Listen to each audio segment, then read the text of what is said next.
Welcome back. I am Captain Xavier, and today I'm hoping it's kind of a treat for you. This is something that has been requested since the earliest days of my channel. The very first Nerf mod that I ever really went public with on the internet was my bazooka, and I of course got lots and lots of requests on doing a build guide, and I kind of did one, but I didn't go into the really nitty-gritty details.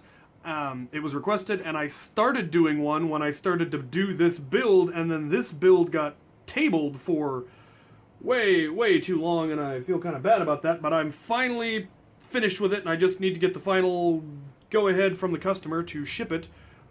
If he likes the paint job, he may want some of the paint job changed, but that'll be up to him, and I'll be sending, well, one that's get posted he can see. So this is the second bazooka that I have built. This was for a commission, one of my earliest commissions, and it's been lingering, like I said, for far too long.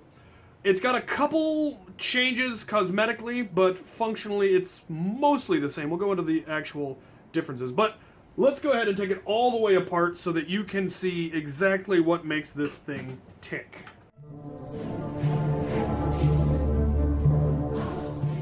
Okay, well, hopefully it's all in frame.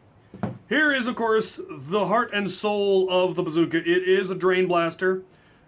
He asked that it only be capable of firing Demolisher rockets, so that's the only thing that this barrel will really fire. The opening's too big for elites and too small for megas, but it does fit a Demolisher rocket very snugly, and is just all permanently attached and aligned perfectly, so that will fire what he wanted. I do not have the source for these Drain Blasters anymore. That's something that I used to get asked all the time, and I put my source for them in the video descriptions, and as a result, people bought them completely out of stock, and now I can't get them anymore. Which is why I no longer provide direct links to any of my sources, because if I give them out and people clean them out, then I can't build my stuff anymore. So I'm still looking for a new source for this particular design. There are red ones and blue ones and different design ones, but I really like this one because it's black and has the rubberized grip.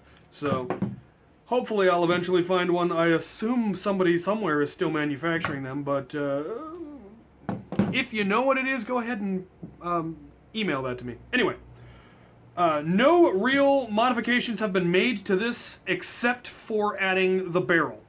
There aren't any screw holes in it. There aren't any other little things in there anywhere. To attach this, I took a bit of PVC and routed it out to fit this pipe and fit it in there. Put it over the little nipple that's on there. Glued it in with Gorilla Glue so it gave a really good seal. Added a couple of screws so that it's very secure. That is not going anywhere. It hasn't really been cleaned up because it can't really be seen. The front barrel section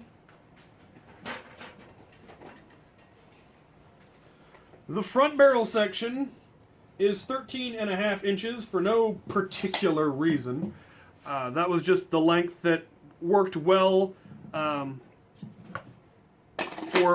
mostly for cosmetic reasons. I wanted it to be a certain length. It's also that length because of these railings. I didn't want to have to cut these. So I figured out exactly how long it needed to be in order to perfectly fit these, which we'll get to those in a little bit. Rather than having a permanently attached foregrip like on mine, I simply took the top rail from a Fury Fire and screwed it on there to create some tack rail right there. I liked how the design ended up being a little bit, more interesting, and it gave it really solid screw mounts. So he can use whatever foregrip he wants. He can permanently attach one if he wants. He could also put a Nerf to Picatinny rail adapter on here and attach a real foregrip. Whatever he wants, that is up to him.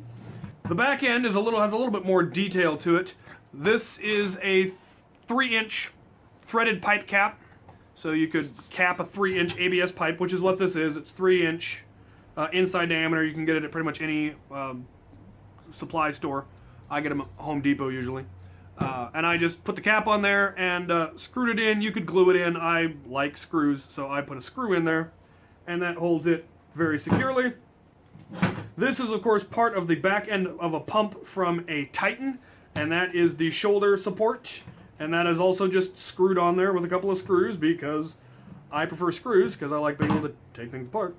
And then this rail, I honestly don't know exactly what this rail is. I know it is from a server, a computer server of some kind. I used to work tech support in a hospital, and they, as you know, big hospitals mean big waste, and they throw away a lot of computer parts that they don't need, and I would acquire them.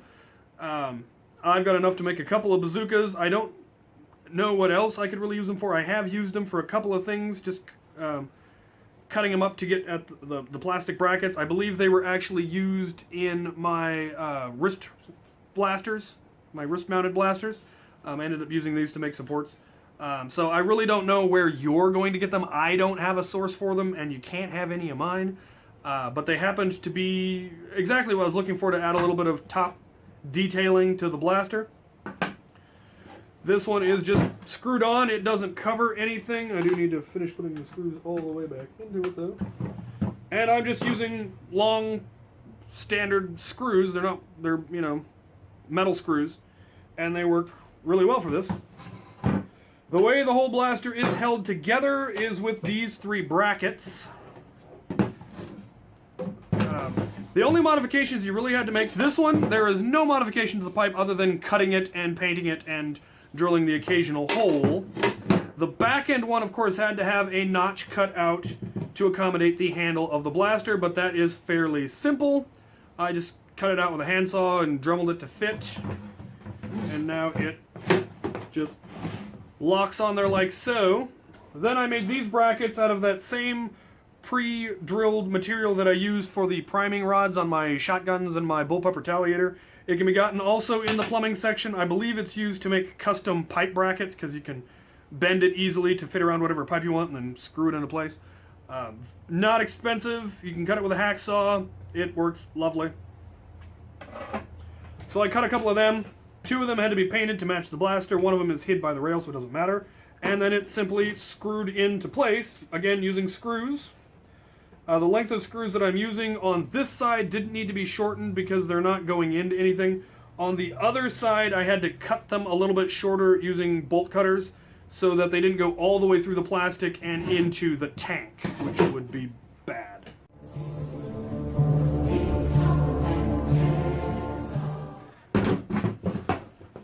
And that's what holds it all together. It's fairly simple. I haven't actually put the screws in all the way because I have to take it back apart to ship it, because it's much easier to ship it smaller and packed up. So there is how I built this. What you use for the cosmetic details are of course entirely up to you. What lengths you want to make the pipe is entirely up to you. Whether you put a cap on, what drain blast you use, all these options are your own. This is just what I decided to go with because I liked the look of it, I liked the simplicity of it, I like to be able to take it back apart and maintenance things. On my personal one, I made these brackets out of plastic, and that was definitely a mistake. I will be replacing with metal because they keep breaking.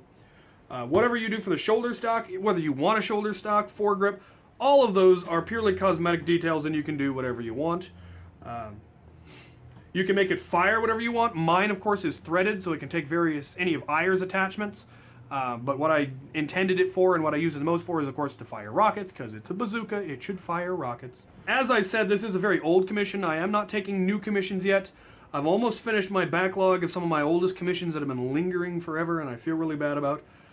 Once I get all of that done, I'm going to be working on some personal projects. I'm going to be working on Jomo's arsenal. I'm going to be working on getting my shop organized so that I can get my Etsy page updated. So that's why I'm not taking new commissions, so don't email me asking. I don't have time to work up quotes if you're just interested in what it's going to cost. That takes time that I don't have. You can watch my PSA commissions video. It explains how my pricing works, and then once I actually do open myself up for commissions again, I will make an announcement and people can start contacting me, and it'll be kind of first come, first serve, or I'll take the ones that I really want to do. I don't have time to do everybody's, unfortunately. I wish I did, because I really enjoy doing commissions, because people come up with such awesome ideas that look really good and are a lot of fun to build, and I just find making stuff to be generally calming. So that's where commissions stand. But other than that, if you have any ideas, concerns, comments, suggestions, questions, go ahead and put them in the comments below. And as always, thank you for watching.